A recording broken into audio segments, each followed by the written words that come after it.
महाभारत में भी आया है, जैसा खाए अन्न वैसा बने मन, जैसे पिए पानी वैसे बने बानी।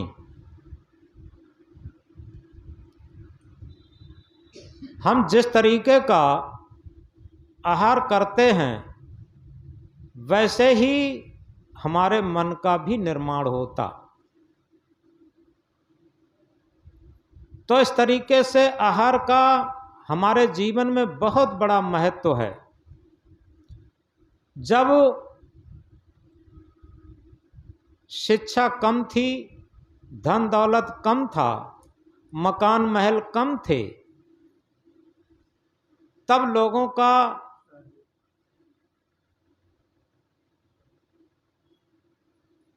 लोगों के पास धर्म था, भक्ति थी, प्रेम था, ये सब था। क्योंकि धर्म, भक्ति और प्रेम थोपने की चीज नहीं है, ये थोपने से नहीं थोपता। आज धन दौलत की कोई कमी नहीं है, मकान महल घोड़ा गाड़ी वाहन की कोई कमी नहीं है। एक छोटी सी बात से समझेंगे। एक बनवारी लाल सेठ, पहले छोटे सेठ थे, लेकिन उन्हें बहुत मेहनत की एक बहुत बड़े सेठ बन गए।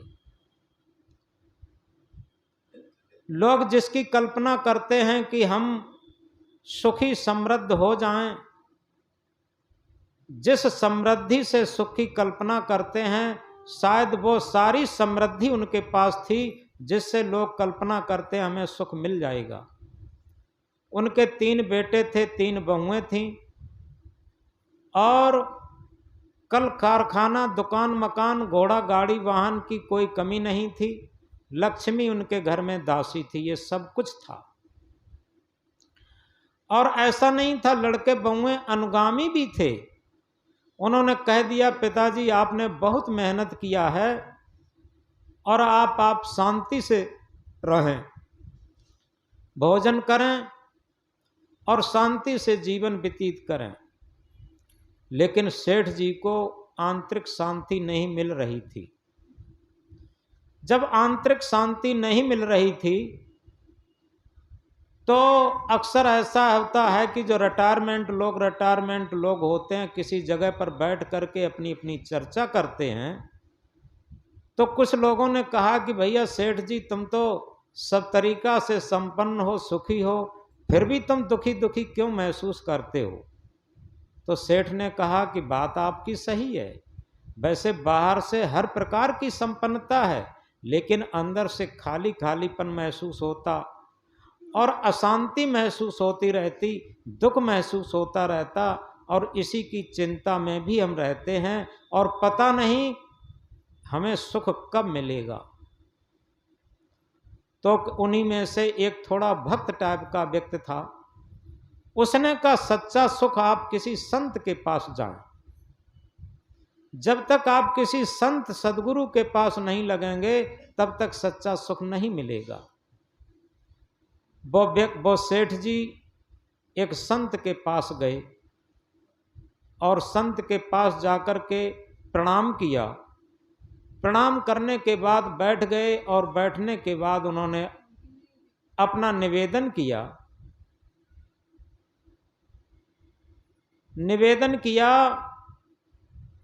कि महाराज, हम हर तरीके से संपन्न हैं, कोई कमी नहीं है, लेकिन हम दुखी क्यों हैं और हमें सुख कैसे मिलेगा? संपन्नता में कोई कमी नहीं है, लेकिन दुख में भी कोई कमी नहीं है, ये कारण क्या है? संसार के सभी लोग ये कहते हैं, जब समृद्धि आ जाएगी, संपन्नता आ जाएगी, धन दौलत मकान दुकान पुत्र सबसे, और तभी सुख हो जाएगा। लेकिन हमें सभी संपन्नता है, लेकिन फिर भी हम सुखी नहीं हैं। तो संत ने कहा, एक बात बताओ, तुमने धन को खूब कमाया, ये धन की उन्नत हो गई। मकान महल खूब बनवाए, ये मकान महल की उन्नत हो गई। तुमने दुकान कल कारखाना फैक्ट्री खूब लगाई, ये दुकान कल कारखाना फैक्ट्री की उन्नत हो गई। तुम्हारे पुत्र पुत्र बधुए हैं, ये पुत्रों की उन्नत हो गई। लेकिन तुम्हें जीवन मिला है, क्या कभी ये समझ पाए कि जीवन की उन्नत क्या की है तुमने जीवन में?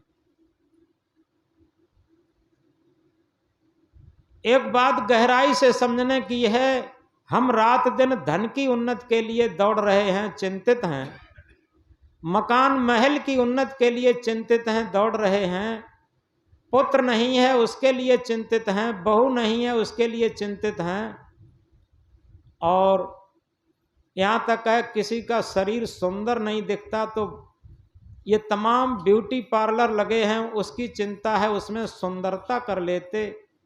लेकिन कभी विचार करके देखा कि हम शरीर को सुंदर कर लिए, क्या कभी विचारे हैं कि क्या हमारा मन भी सुंदर है?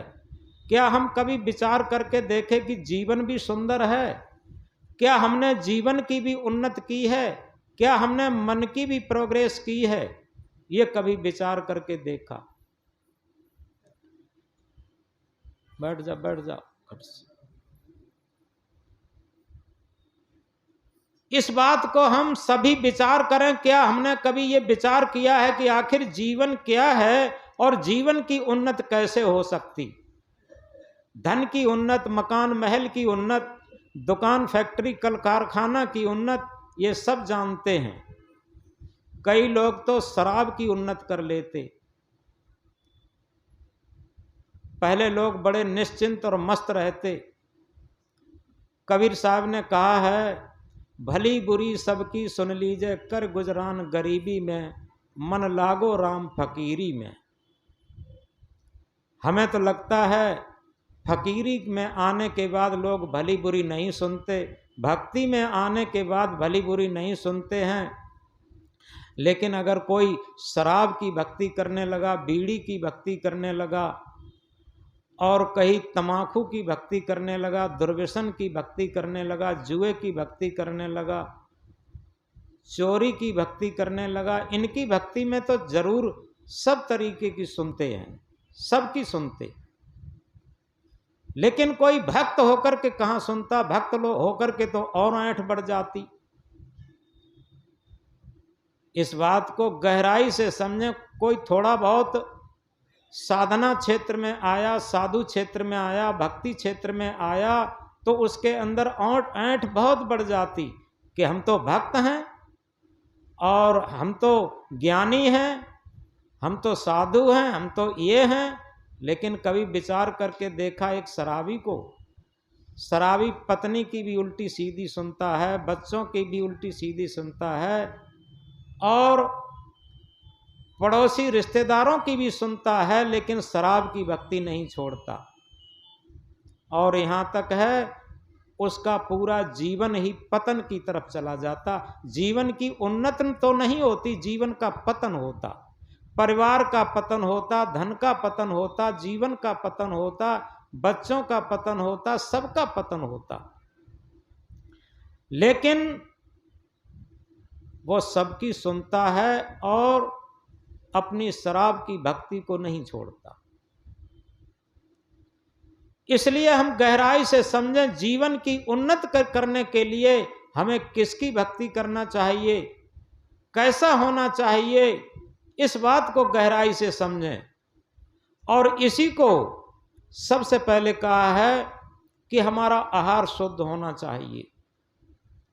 अगर हम जीवन की उन्नति करना चाहते हैं, आहार केवल रोटी खाने को ही नहीं कहते, भोजन करने को ही नहीं कहते। हम लोग केवल ये समझ लेते हैं कि हम शुद्ध शाकाहारी हैं, हमारा आहार शुद्ध है। चलो ठीक है,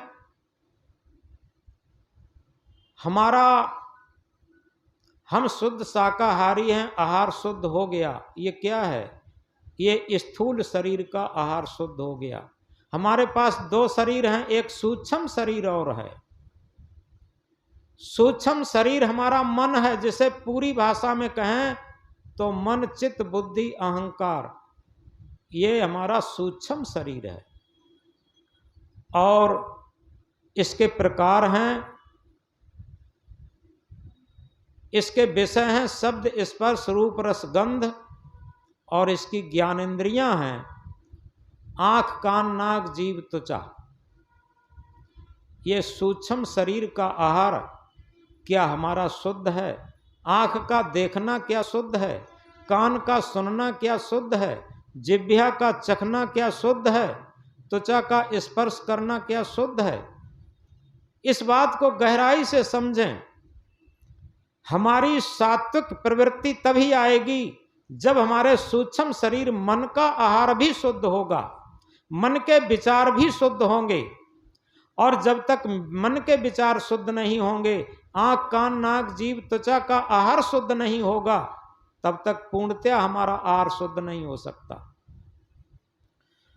तो इस प्रकार जब हमारा आहार शुद्ध होगा तो क्या होगा?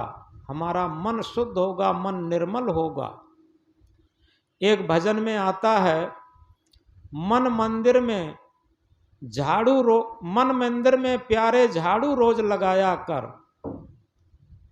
क्या हम अपने मन मंदिर में रोज झाड़ू लगाते हैं? चेहरे को रोज संभालते हैं, कपड़ों को रोज संभालते हैं, जूते मोजे को रोज संभालते हैं, कमरे को रोज संभालते हैं, बिस्तर को रोज संभालते हैं, खूब साफ रखते, चकाचक रखते। क्या हम अपने मन मंदिर में भी झाड़ू को लगाना जानते हैं? यदि मन मंदिर में झाड़ू लगाना नहीं जानते तो हमारे जीवन की उन्नति क्या होगी? एक जगह कहा है, ये मन मंदिर सुंदर है, प्रभु इसके अंदर है। अगर ये हमारा मन निर्मल है, पवित्र है, सुंदर है, तो समझो जिस प्रभु को, जिस ईश्वर परमात्मा को, जिस आत्मा को, जिस ब्रह्म को, जिस सुप्रीम पावर को हम बाहर खोजते, बाहर कहीं नहीं है, वो हमारे अंदर ही है।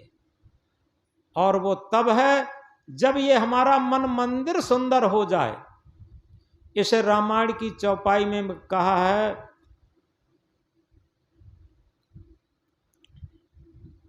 निर्मल मन सोई जन मोह पावा, मोह कपट छल छिद्र न भावा। यह रामायण की चौपाई कहती है, जिसका मन निर्मल है, पवित्र है, निर्मल मन सोई जन मोह पावा। जो निर्मल मन का व्यक्ति है, साधक है, भक्त है, वो ही मुझे आत्म स्वरूप को, राम स्वरूप को, परमात्म स्वरूप को प्राप्त कर सकता। मोह कपट छल छिद्र न भावा। जहां कपट है, छल है, छिद्र है, राग है, द्वेष है, ईर्षा है, जलन है, वहां ये मुझे अच्छे नहीं लगते। ये जिसे आत्मा कहते हैं, परमात्मा कहते हैं, वहां ये चीजें काम नहीं देती। इस बात को गहराई से समझें, क्योंकि देखो प्रकृति के अंदर ये सब कुछ नहीं है, और इसी तरीके से आत्म परमात्मा के अंदर भी ये कुछ नहीं है। ये छल कपट ये सब मन के अंदर होता, और जब छल कपट से रहित मन हो जाता तभी मन निर्मल होता। आज वैसे हमने हर क्षेत्र में उन्नति की है, लेकिन मन के क्षेत्र में हमने पतन किया है, अवनति की है। पहले जब लोग कम पढ़े लिखे थे, गरीबी थी, मकान महल दुकान फैक्ट्री कल कारखाना कम थे, तब मन के क्षेत्र में, आत्मा के क्षेत्र में उन्नति थी। जैसे कभी कभी हम कहा करते हैं, एक बात बड़ी महत्वपूर्ण, पहले लोग क्या करते थे, ब्याह बारात आती थी तो भोजन घर वाले, रिश्तेदार और गांव वाले बना करके, मिला करके बना लेते थे, और नाचने कूदने वाले बाहर से मंगाते थे, उन्हें कहते थे नचकुद्दा। अब क्या है, वो आते थे किराए पर नाचने कूदने वाले। और अब क्या हो गया, इस शिक्षित युग में, इस स्मार्ट युग में, इस उन्नतशील युग में क्या हो गया, यानी भोजन बनाने वाले किराए पर आते हैं और नचकुद्दा घर वाले बन जाते हैं। उलट गया।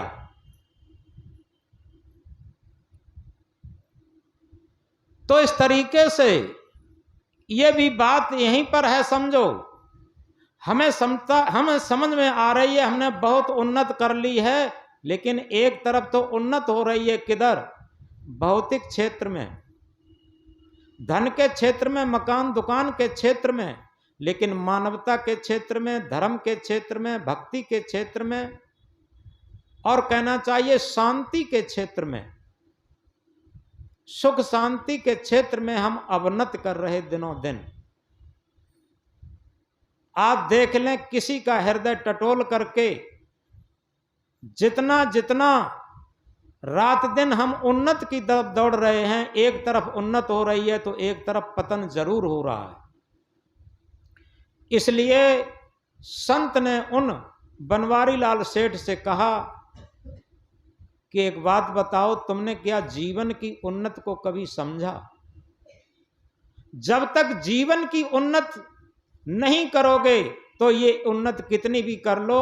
देखो, सिकंदर सम्राट जिसका उदय से अस्त तक राज था, इतिहास बताता है उसका उदय से अस्त तक राज था, और उसने जब भारत पर एक क्षेत्र में विजय करके वो जा रहा था तो भय से लोग सड़क के किनारे खड़े होकर उसके लिए अभिवादन करते थे। अब वहीं से थोड़ी दूर पर 4-5 संतों की टोली आ रही थी और सिकंदर को देख करके न नमस्कार किया, न सर झुकाए, कुछ नहीं किया। सिकंदर को बहुत खराब लगा।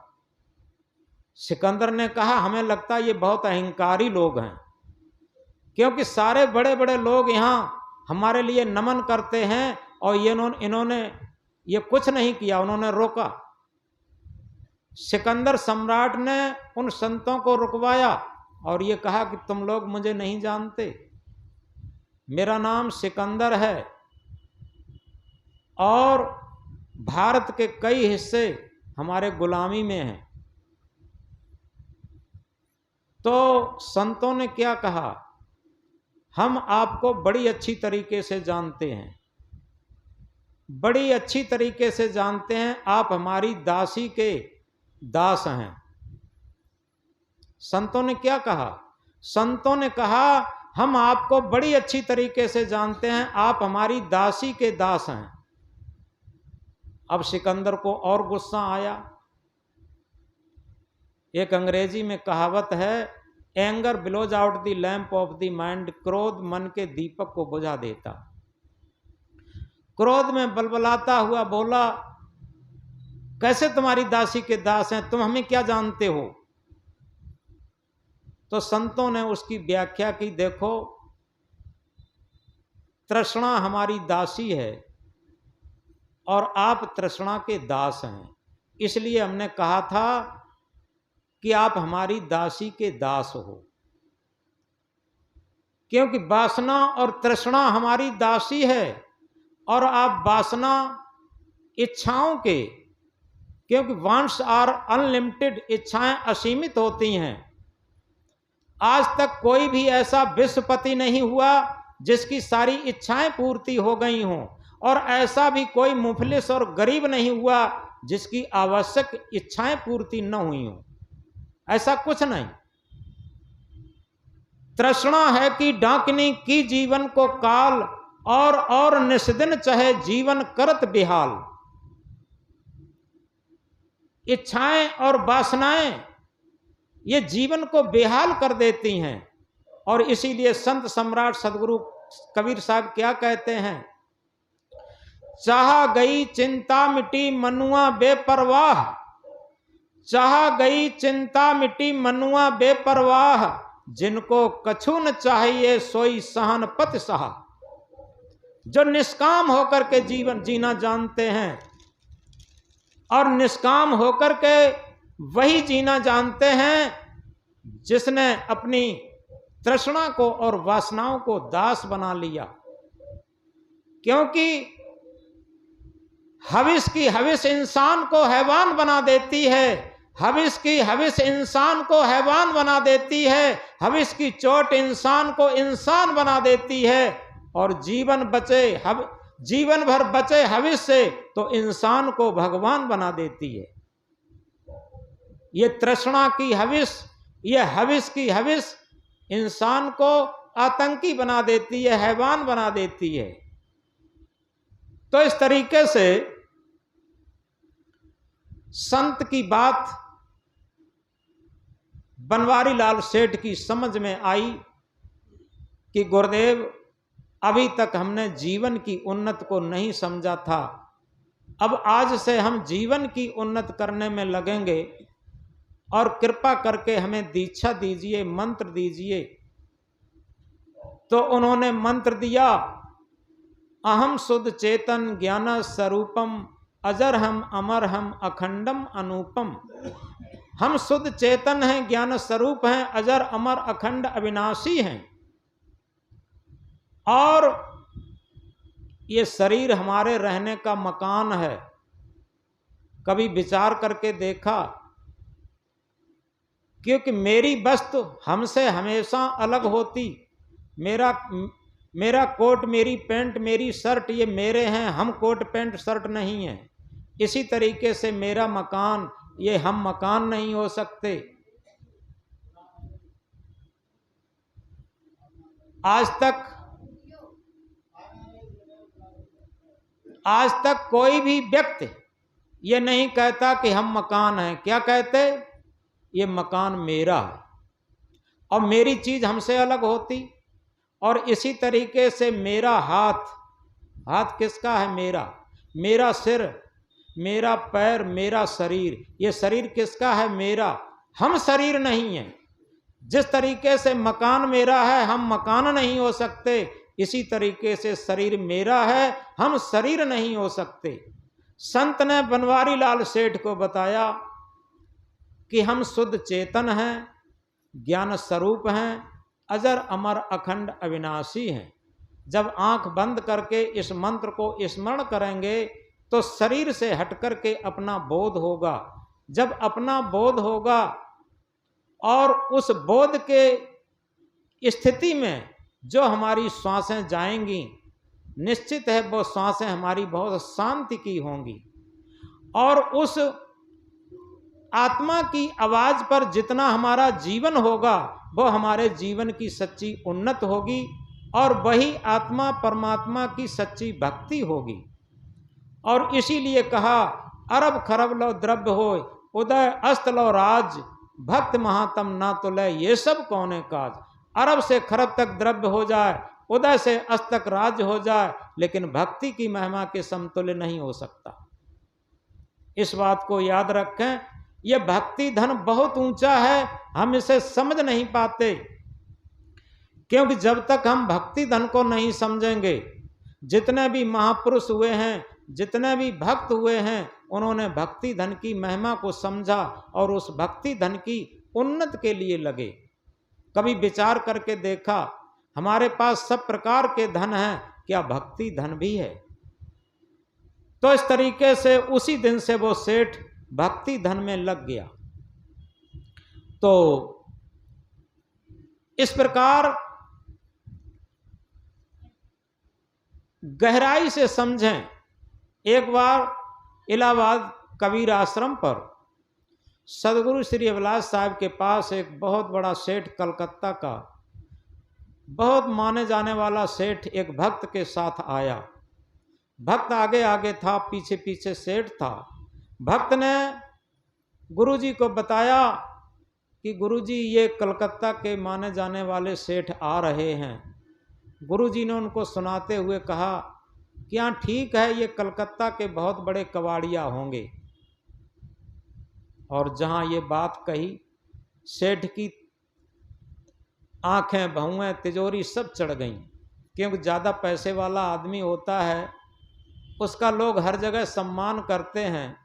तो सोचते थे वहाँ जाएंगे इलाहाबाद गुरुजी के पास तो गुरुजी कहेंगे भाई आप बड़े सेठ हैं, लेकिन वहाँ उल्टा कह दिया। क्योंकि जो निष्काम संत होते हैं, निष्काम लोग होते हैं, वो चिकनी चुपड़ी बात नहीं कहना जानते। कबीर साहब का सिद्धांत इसी पर है। वो सीधी सरल भाषा में बात कहते हैं और सत्य बात हमेशा कट होती है। कबीर साहब ने क्या कहा, सांच कहो तो मारन धावे झूठे जग पते आना।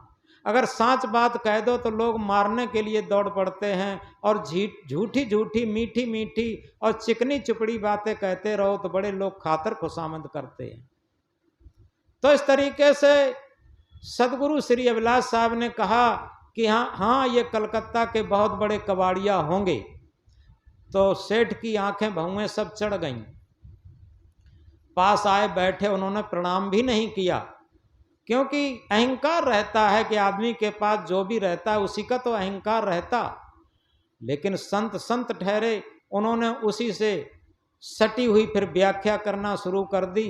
देखो भाई, जिसके पास ये कागज के टुकड़े नोट, रुपया पैसा, सोना चांदी, लोहा पीतल और गाड़ी घोड़ा मकान ईटा सीमेंट, ये सब जिसके पास ज़्यादा होते हैं वो बड़ा कबाड़िया होता। जो थोड़ा होता है छोटा कबाड़िया होता है। इस संसार में है तो सब कबाड़िया ही। और जहाँ ये व्याख्या करी, सेठ मुस्कुराने लगे और एकदम सर झुका दिया, प्रणाम किया और ये कहा कि गुरुदेव आप ठीक कहते हैं, सब कबाड़िया ही है। तो इस प्रकार अगर सही तरीके से हम समझें कि जीवन में हम जिसकी उन्नत करते हैं और आशा करते हैं, उससे हमें सुख कहाँ मिलेगा। कबीर साहब इसके संबंध में क्या कहते हैं, चाहत सुख दुख संगन छाड़ा, भमर जाल बिच आसन माड़ा। चाहते तो सभी सुख शांत हैं, लेकिन दुख का साथ भी नहीं छोड़ना चाहते। तो दोनों चीजें एक साथ कैसे हो जाएंगी। एक सेठ था और संयोग से सेठ अंधा था। उसके परिवार में 18 सदस्य थे, दोनों आंखों से अंधा था और उसके परिवार में 18 सदस्य थे और उसकी संपन्नता थी ही। तो कुछ लड़के समझदार पढ़े लिखे थे, उन्होंने कहा कि क्यों न अपने बड़े बूढ़े सेठ पिताजी की अब आंखें लगने लगी हैं, ऐसी डॉक्टरी विद्या आ गई है कि जैसे ब्लड बैंक होता है ऐसे ही आई बैंक होता है और आंखें दोबारा लगा दी जाती हैं, तो क्यों न अपने पिताजी की आंखें लगवा दी जाएं।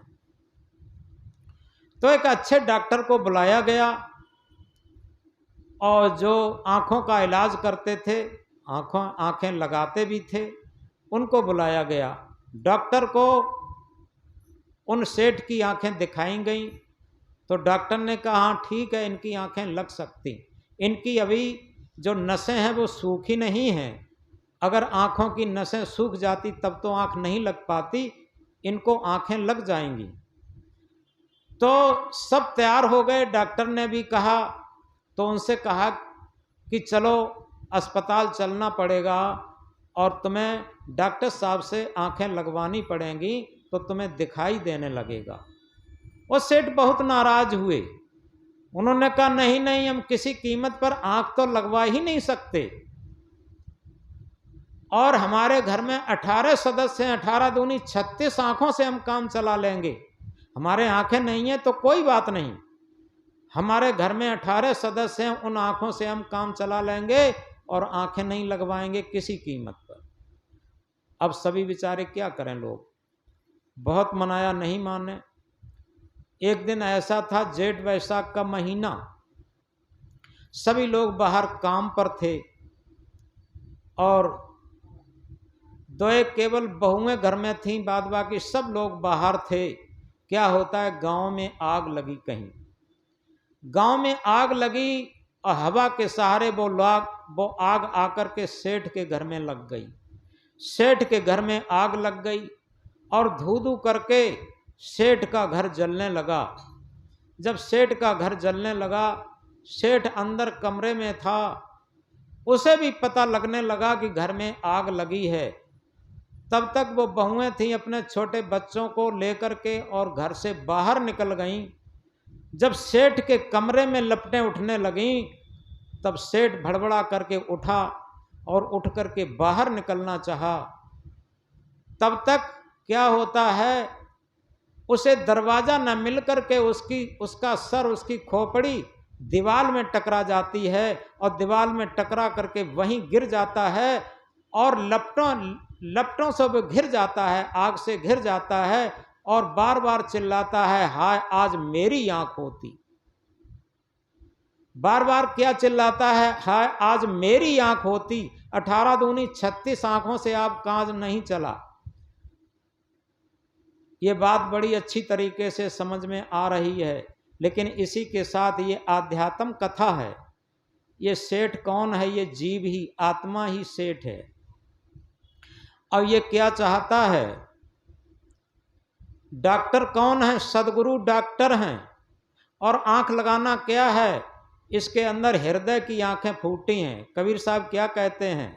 बाहर की दोनों गईं और हियो की गईं हिराए, कहें कबीर जगी चारों गईं ताको कौन उपाय। बाहर की दोनों कैसी चली गईं? भरे ही आंखें हों, लेकिन वो आंखें चली गईं जो हमने कहा था, आंख का देखना कैसा हो? शुद्ध। जब तक आंखों का आहार शुद्ध नहीं होगा तो वो आंखें आंखें नहीं हैं। और जो स्वार्थ में अंधी आंखें हैं, काम में अंधी आंखें हैं, क्रोध में अंधी आंखें हैं, लोभ में अंधी आंखें हैं, मोह में अंधी आंखें हैं और सबसे बड़ी अहंकार में अंधी आंखें हैं। आदमी क्या कहता? वो तो अहंकार में इतना अंधा हो गया, उसे कुछ न पिता सुझाई देता, न माता सुझाई देती, न कोई बच्चे सूझते, कुछ नहीं दिखाई देता, वो तो इतना अहंकार में अंधा। तो सबसे बड़े अंधे होने का कारण क्या है? अहंकार। अहंकार में जब अंधा होता है, उसके लिए कबीर साहब कहते हैं, बाहर की दोनों गई, उसकी दोनों बाहर की भी चली गई, क्योंकि अहंकार का इतना पर्दा पड़ गया। अब उसे अच्छा बुरा, धर्म अधर्म, पाप पुण्य, सत्य असत्य कुछ दिखाई नहीं देता। जैसे कुछ न दिखाई देता हो, वही अंधा। और हियो की गई हिराए, हृदय की आंखें भी होती हैं। हृदय की आंखें क्या होती हैं? विवेक और विचार। जिसके अंदर विवेक और विचार की आंखें नहीं हैं, वो अंदर से भी अंधा है। और कहें कबीर जाको चारों गई ताको कौन उपाय। जिसकी चारों चलेंगी उसका कौन उपाय है? विवेक और विचार ऐसे नहीं जगता। विवेक और विचार की आंखें ऐसे नहीं प्रस्फुटित होती। उसे बाहर का कोई डॉक्टर नहीं लगा सकता, उसे सदगुरु लगा सकते, सदगुरु प्रस्फुटित कर सकते। और इसीलिए कहा, सदगुरु की महिमा अनंत, अनंत किया उपकार। सदगुरु की बहुत बड़ी महिमा है।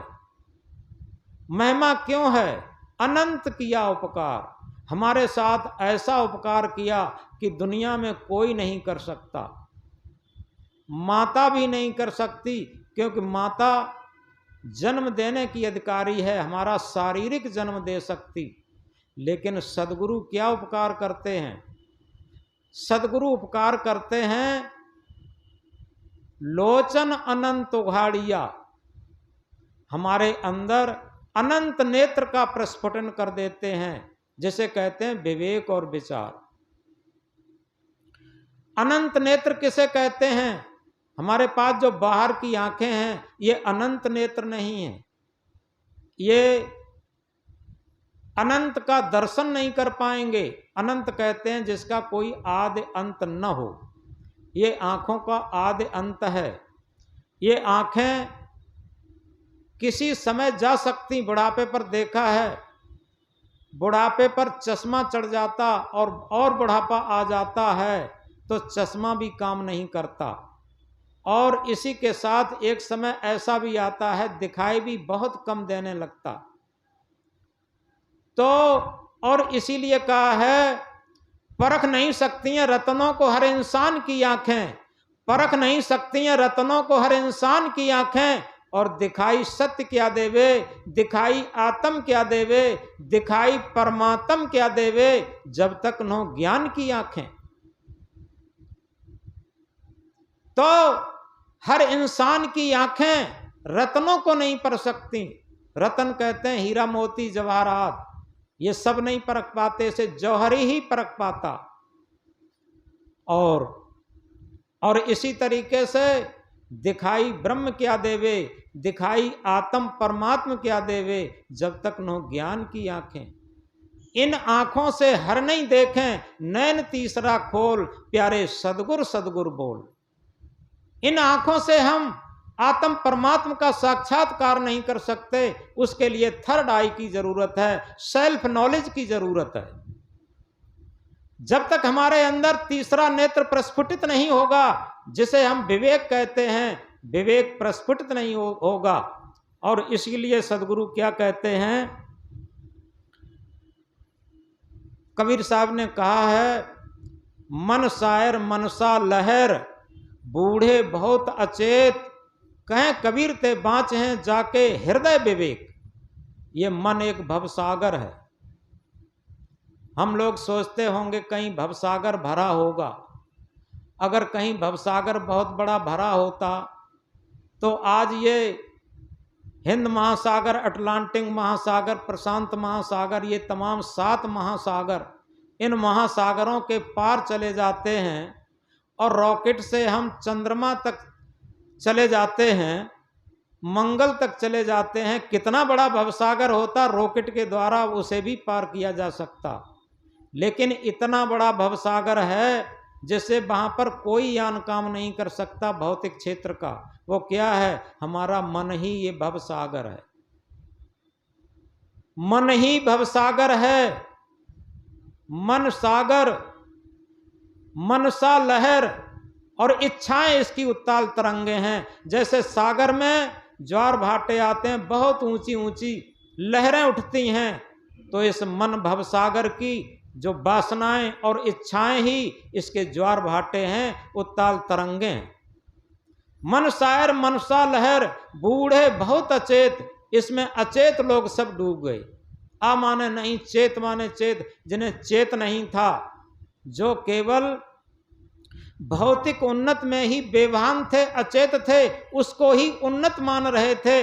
आध्यात्मिक उन्नत छूना ही नहीं चाहते थे, आध्यात्मिक ज्ञान जाना ही नहीं चाहते थे, आत्म परमात्मा को समझना ही नहीं चाहते थे, वो किसी संत गुरु को समझना ही नहीं चाहते थे। ऐसे अचेत लोग सब डूब गए।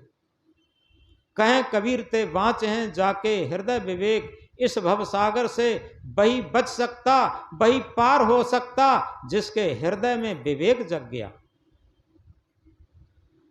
तो इस प्रकार सदगुरु जिसे कहते हैं, जिस तथ्य और जिस सत्य को लेकर के लोचन अनंत उघाड़िया, अनंत नेत्र हमारे अंदर सदगुरु प्रस्फुटित कर देते हैं। और उसके प्रस्फुटित करने से क्या होता? अनंत दिखावनहार।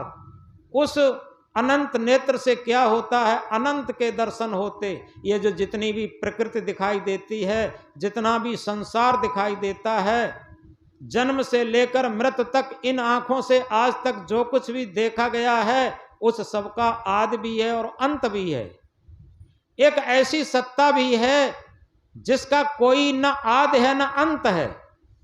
आद अंत रहित जो सत्ता है, सत्य सत्ता है, उसी को अनंत कहते। उस अनंत का दर्शन अनंत नेत्र से हो सकता। और जब अनंत का दर्शन अनंत नेत्र से हो सकता, तो अनंत नेत्र सदगुरु प्रस्फुटन करते हैं। एक जगह कहा है, गूंगा तो बाबुल हुआ, अंधा हुआ सुजान, लंगड़ा तो चलने लगा जब सदगुरु मारिया बान। गूंगे में चलने की शक्ति आ गई कब? जब सदगुरु ने शब्द रूपी बाण मारा तब। अंधा हुआ सुजान, अंधे में अंधे को दिखाई देने लगा जब सदगुरु ने शब्द रूपी बाण मारा तब। लंगड़ा तो चलने लगा जब सदगुरु मारिया बाण। लंगड़े में चलने की शक्ति आ गई, लंबी लंबी यात्राएं करने लगा। जो बिल्कुल लंगड़ा बैठा था, जब सदगुरु ने शब्द रूपी बाण मारा तब। ये शब्दार्थ है, इसका भावार्थ है। गूंगा कौन था? हमारा हृदय गूंगा है, हमारी आत्मा गूंगी बैठी है। केवल मन की और इंद्रियों की आवाज सुनी जाती पूरे जीवन। मन ही बोलता है, हमारा हृदय कहां बोलता? कौन अपने हृदय की बात सुनता? कोई भी हृदय की बात नहीं सुनता। हृदय की बात, आत्मा की आवाज की अवहेलना करके और पूरे जीवन मन की पूर्ति करते हैं, मन की आवाज मानते हैं, इंद्रियों की आवाज मानते हैं। इसलिए पूरे जीवन मन की आवाज बुलंद रहती और इंद्रियों की आवाज बुलंद रहती। आत्मा और हृदय सब गूंगे बैठे रहते, क्योंकि आवाज ही नहीं उनकी सुनी जाती। लेकिन सदगुरु ने जब शब्द रूपी बाण मारा तो क्या हुआ? जो अभी तक गूंगा बैठा था हमारा हृदय और आत्मा, अब आत्मावाज और हृदय की आवाज बुलंद हो गई। अब वही आवाज सुनी जाने लगी। हृदय की आवाज पर जीवन यात्रा चलने लगी। हृदय की आवाज पर जीवन का सफर तय होने लगा और मन की आवाज बंद हो गई, इंद्रियों की आवाज मंद पड़ गई। और क्या हुआ? अंधा हुआ सुजान, अंधे को दिखाई देने लगा। अंधा क्या था? हमारी सुरती अंधी थी। हमारी सुरती को हमारे अंदर बैठा हुआ आत्म परमात्मा नहीं दिखाई देता। क्यों? उसके अंदर अंधा है, सुरती हमारी अंधी है। लेकिन जब सदगुरु ने शब्द रूपी बाण मारा तो सुरती को दिखाई देने लगा। स्वयं प्रस्फुटित जो नेत्र है, जिसे सेल्फ नॉलेज कहा, वो प्रस्फुटित हो गया और अंदर ही सत्य आत्म परमात्मा का साक्षात्कार होने लगा। जो अभी तक हमारी सुरती अंधी बैठी थी, उसके आंख नहीं थी, अब क्या हुआ? उसके विवेक नेत्र प्रस्फुटित हो गया, सेल्फ नॉलेज प्रस्फुटित हो गया और सत्य का साक्षात्कार होने लगा जब सदगुरु ने शब्द रूपी बाण मारा तब। और आगे क्या बताया? लंगड़ा तो चलने लगा जब सदगुरु मारिया बाण। लंगड़े को चलने की शक्ति आ गई। लंगड़ा क्या था? हम भौतिक मंजिलें तो दौड़ दौड़ करके प्राप्त करते हैं। जैसे सदगुरु कबीर साहब ने कहा, दौड़त दौड़त दौड़िया जहाँ तक मन की दौड़, दौड़त दौड़त दौड़िया जहाँ तक मन की दौड़, दौड़ थकी मन थिर भया बस्त ठौर की ठौर। दौड़ते रहे पूरे जीवन। कहाँ दौड़ते रहे हम? केवल भौतिक मंजिल में, भौतिक उन्नत में, मन की दौड़ में दौड़ते रहे, इंद्रियों की दौड़ में दौड़ते रहे। जिस दिन भौतिक दौड़ खत्म हो जाए और यात्रा दौड़ना रुक जाए, थिर हो जाए, स्थिर हो जाए, दौड़ थकी मन थिर भया, दौड़ थक जाए और मन पूर्ण शांत हो जाए, स्थिर हो जाए, बस्त ठौर की ठौर। जिस सत्य वस्तु, जिस आत्म परमात्मा की हम खोज कर रहे थे, ढूंढ रहे थे, ढूंढ रहे बन बन में, घट घट में समाया है, कहाँ खोज रहे? मोको कहाँ ढूंढे बंदे, मैं तो तेरे पास में, ना मैं मंदिर ना मैं मस्जिद ना काशी कैलाश में, मोको कहाँ ढूंढे बंदे, मैं तो तेरे पास में। तो इस तरीके से बाहरी मंजिलें दौड़ दौड़ करके प्राप्त कर रहे थे, लेकिन आध्यात्मिक मंजिल की तरफ से, आत्म परमात्मा की मंजिल की तरफ से हम लंगड़े बैठे थे। उधर की मंजिल तय नहीं हो रही थी। लेकिन सदगुरु ने शब्द रूपी बाण जब मारा तब क्या हुआ? भौतिक मंजिल स्थिर हो गई, शांत हो गई और आध्यात्मिक मंजिल शुरू हो गई, आत्म परमात्मा की मंजिल शुरू हो गई, शांति की मंजिल शुरू हो गई, मुक्ति मोक्ष कल्याण की मंजिल शुरू हो गई। तो इस प्रकार हम कह रहे थे एक महामंत्र, बाहर की दोनों गई हियो की गई हिराए, कहें कबीर जग चारों गई ताको कौन उपाय। उसका यही उपाय है, हम किसी संत गुरु के द्वारा हम अपने अंदर, जिसे आत्म ज्ञान कहते हैं, जिसे आत्म बोध कहते हैं, जिसे आत्म साक्षात्कार कहते हैं, और जिसे सही तरीके से अपने जीवन की उन्नत कहते हैं, तो जीवन की उन्नत को भी समझें। क्योंकि अभी तक हम जब जीवन को ही नहीं समझते हैं, एक बार हम इलाहाबाद आश्रम पर ही जा रहे थे और उसी कंपार्टमेंट में कोई रेलवे के अफसर भी बैठे थे। तो हम लोगों को सादा देख करके वो कहने लगे कि आजकल बिना पढ़े लिखे भी साधु हो जाते हैं और पढ़ना लिखना और मतलब शास्त्रों को जानना बहुत ज़रूरी होता है। हमारे यहाँ तो हमारी लाइब्रेरी में, हमारी अलमारी में सारे ग्रंथ पड़े हैं और हमने सारे ग्रंथ पढ़ डाले। ये कहा। हम थोड़ी देर शांत बैठे रहे, फिर हमने कहा बाबूजी आपने सारे ग्रंथ पढ़ डाले हैं, लेकिन आपसे एक क्वेश्चन है कि जीवन क्या है, व्हाट इज योर लाइफ।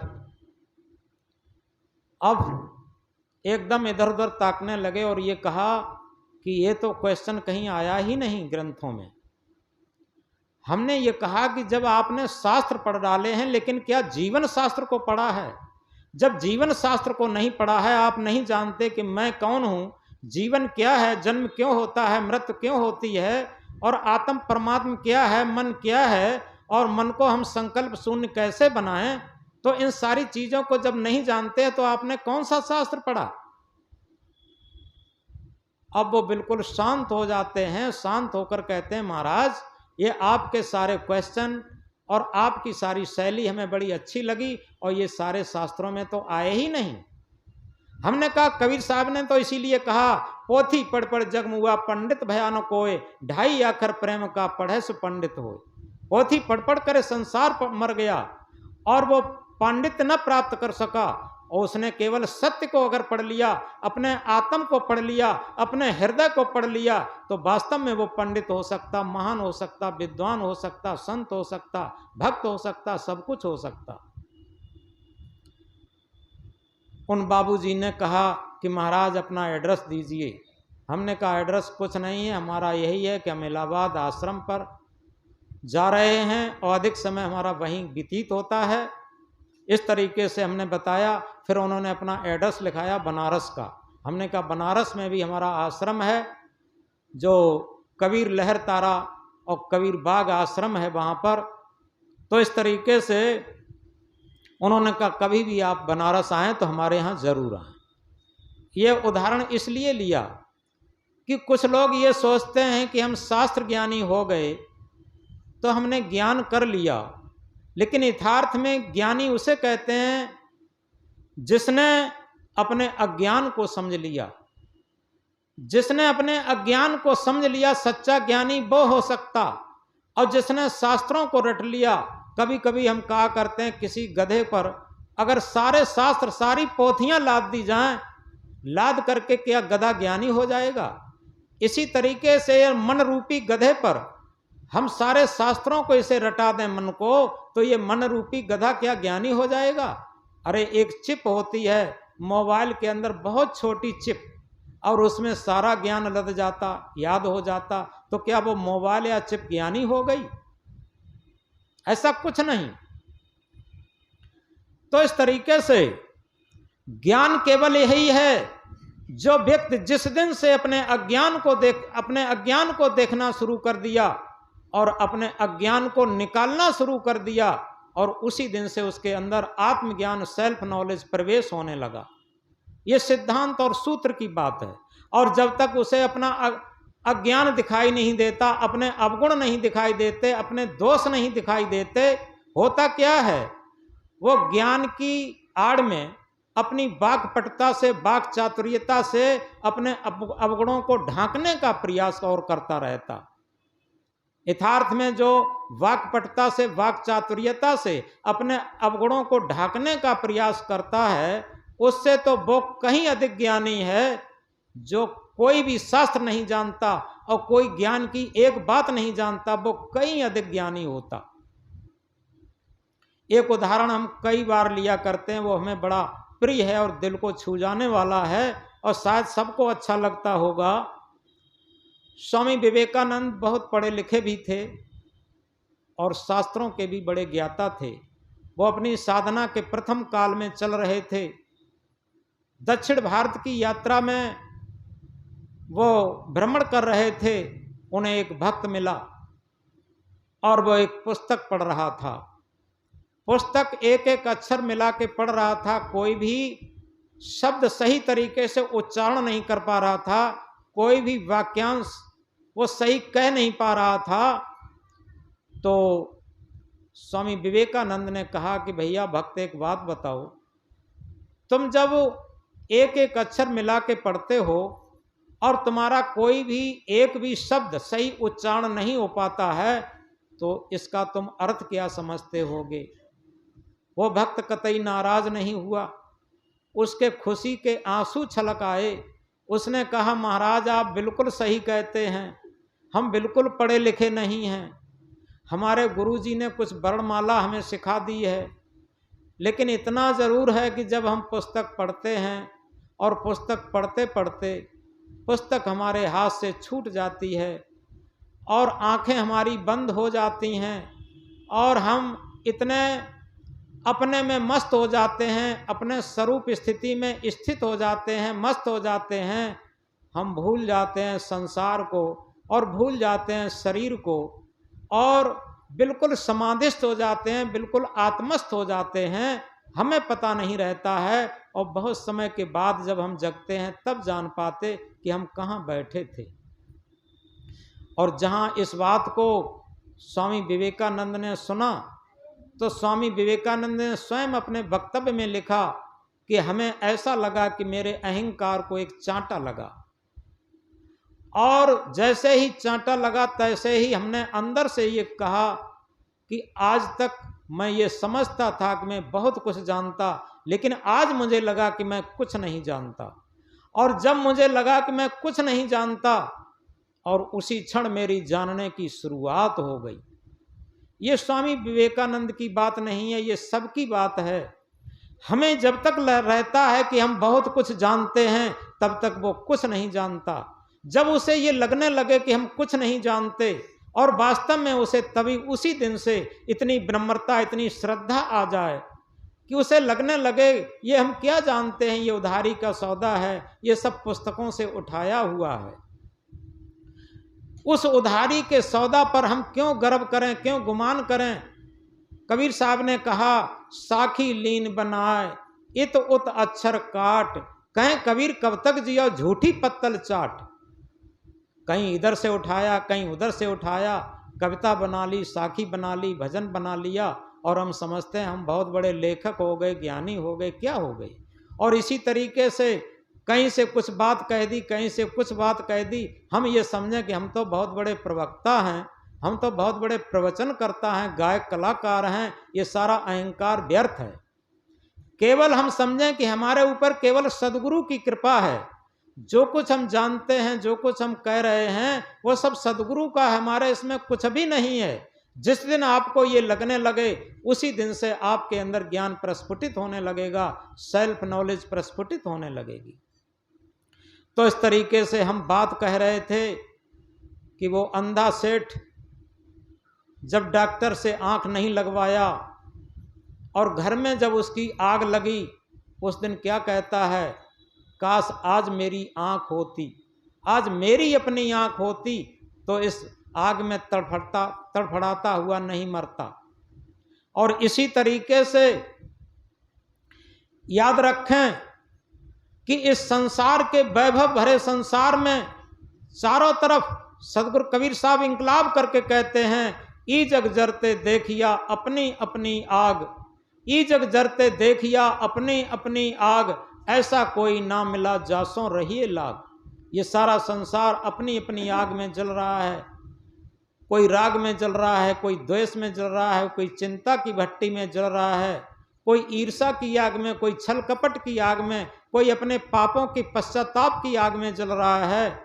हर तरीके से किसी के पुत्र नहीं है, पुत्रैषणा की आग में जल रहा है, कोई वित्तैषणा धन की आग में जल रहा है, पुत्रैषणा वित्तैषणा कोई अहंकार की आग में जल रहा है। पूरा संसार जल रहा है।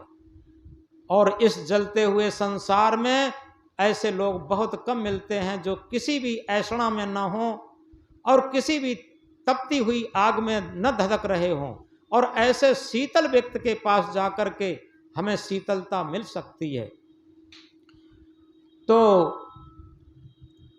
हम कह रहे थे जब हमारा आहार शुद्ध होगा, एक महामंत्र कहा था, सादा खाओ सादा पहनो आफत न सिर पर आएगी, 4 दिन की जिंदगी आराम से कट जाएगी।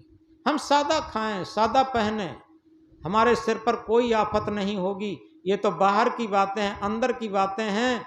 हमारी आंख का देखना सात्विक सादा हो, जैसे भोजन सात्विक सादा हो, ऐसे ही आंख का देखना सात्विक सादा हो, कान का सुनना सात्विक सादा हो। ये कान का आँखी का भोजन, ये त्वचा का भोजन, जिह्वा का भोजन, जिह्वा लंपट न हो। सदगुरु कबीर साहब क्या कहते हैं, खट्टा मीठा चरफरा जिह्वा सब रस ले, चोरों कुतिया मिल गई कोह पहरा दे। जैसे किसी महल पर, महल के दरवाजे पर कोई कुतिया बिठाई गई, कुत्ता बिठाया गया पहरेदारे के लिए, लेकिन चोर भी बड़े चालाक होते हैं, उसे जलेबी पेड़ा खिला खिला करके धीरे से वो पहचान बना लेते हैं। और जब अब कभी वो चोर आएगा तो कुत्ता अब कुतिया क्यों भौंकेगी।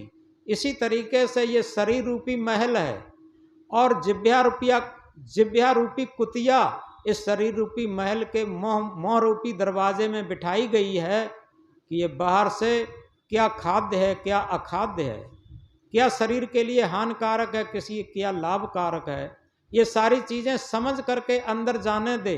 लेकिन ये चोरों से मिल गई। चोर कौन है, काम क्रोध लोभ मोह अहंकार, इन चोरों से मिल गई। शब्द स्पर्श रूप रस गंध, इन चोरों से मिल गई कुतिया।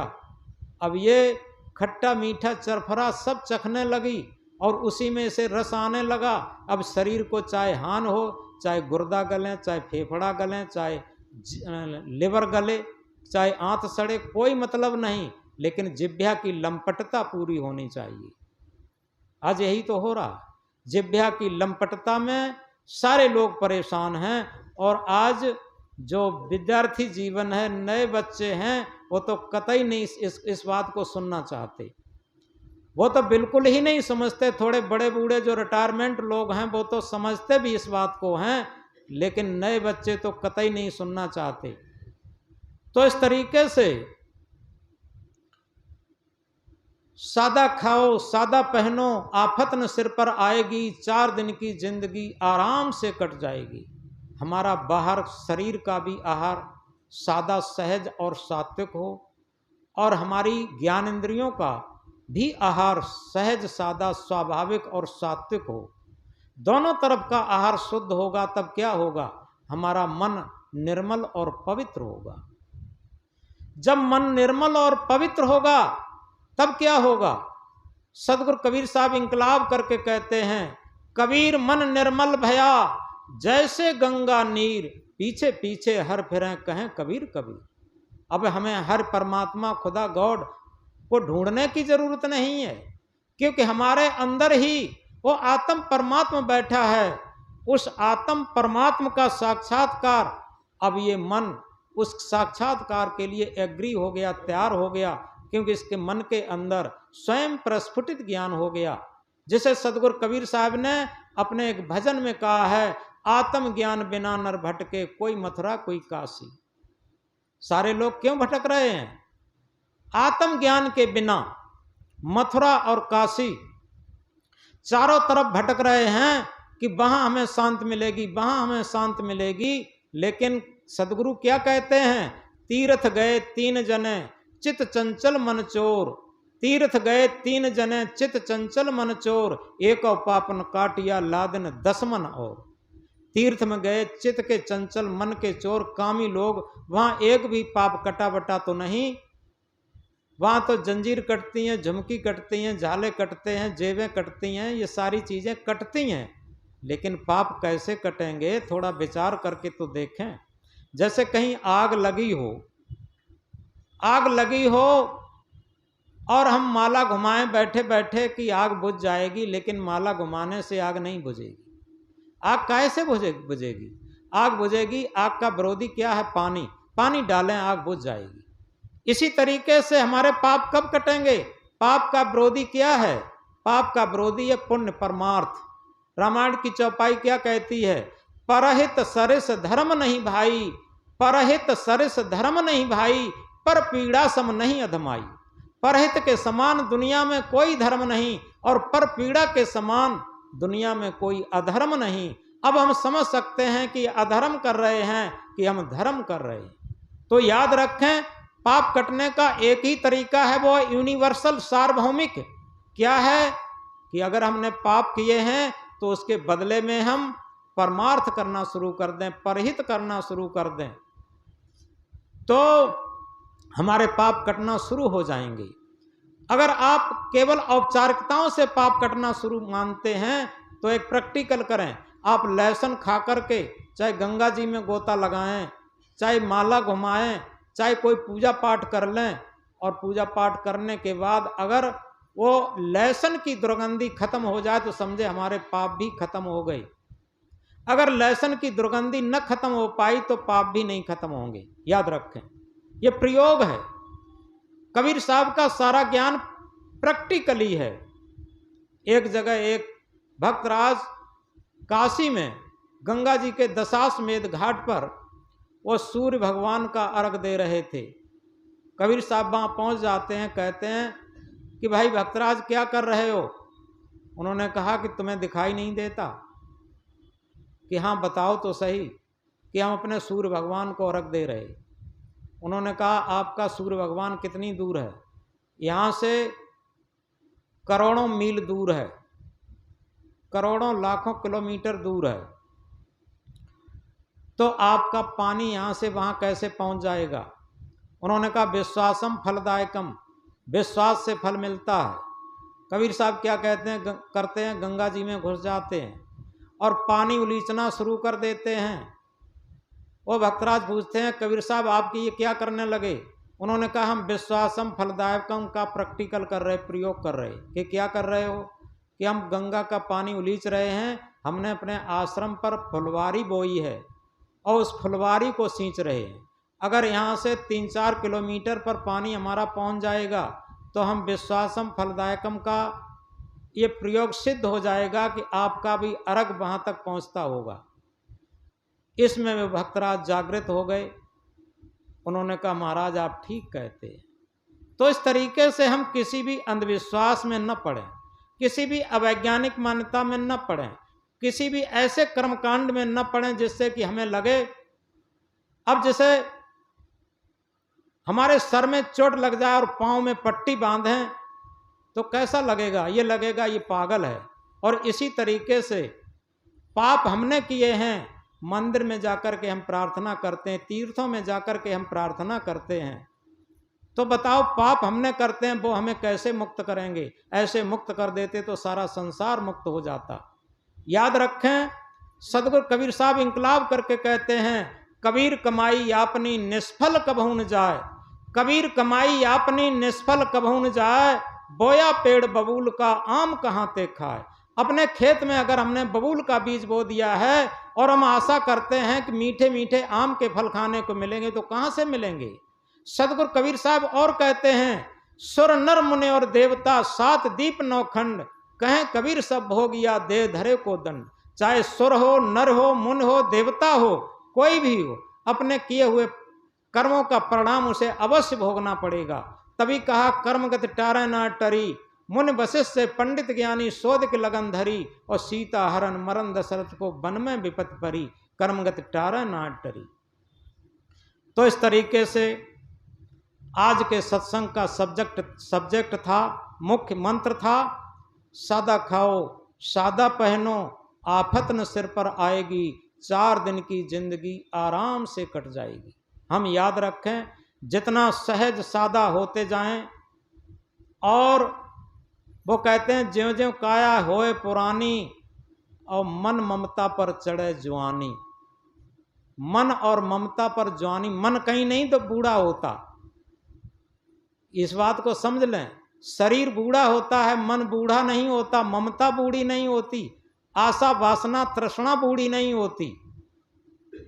तो इस तरीके से जब हम आहार शुद्ध करेंगे, दोनों तरफ का, बाहर का भी और अंदर का भी, दोनों का आहार शुद्ध होगा, तब हम भक्ति को समझ पाएंगे। और जब भक्ति को समझ पाएंगे तभी मुक्ति, शांति, कल्याण, आत्म परमात्मा को समझ पाएंगे। तो इसलिए हम सबसे पहले अपना आहार शुद्ध करें, और जब हमारा आहार शुद्ध होगा तो निश्चित है हमारा अंतःकरण शुद्ध होगा, और तभी हम कह पाएंगे मन मंदिर सुंदर है। सभी लोग गाएंगे, मन मंदिर सुंदर है, प्रभु इसके अंदर है, प्रभु इसके अंदर है, मन मंदिर सुंदर है, प्रभु इसके अंदर है।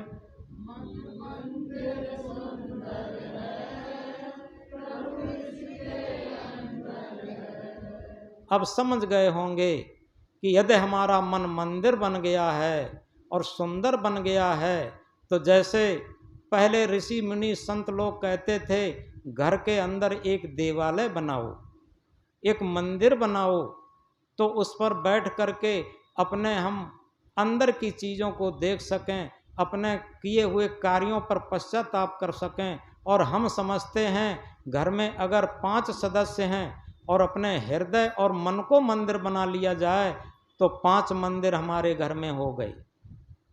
याद रखें, जब 5 मंदिर हो गए तो घर में रहने वाले सभी देवी देवता बन गए। अब बताओ काय की अशांति रहेगी। केवल एक बात कह कर के बात को बंद करेंगे, ये अंतिम बात होगी। बात भी काफ़ी हो गई और उसे याद भी रखेंगे। एक भक्त का परिवार था, वो लोग सब प्रेम से रहते थे लेकिन गरीबी में थे। उनके अंदर भक्ति बहुत थी और एक दूसरे पर अगाध निष्ठा भी थी, प्रेम भी था। एक दिन 4 बजे के टाइम उनके फाटक पर खटखट की आवाज़ होती है। घर मालकिन निकल के जाती हैं और दरवाज़ा जैसे ही खोला तो देखती हैं कि 3 लोग खड़े हैं। घर मालकिन ने पूछा, भाई आप लोग कौन हैं, कहाँ से आए, किससे मिलना चाहते? तो उन लोगों ने कहा कि देखो, हम लोग आप लोगों की प्रेम और भक्ति पर खुश होकर के आए हैं।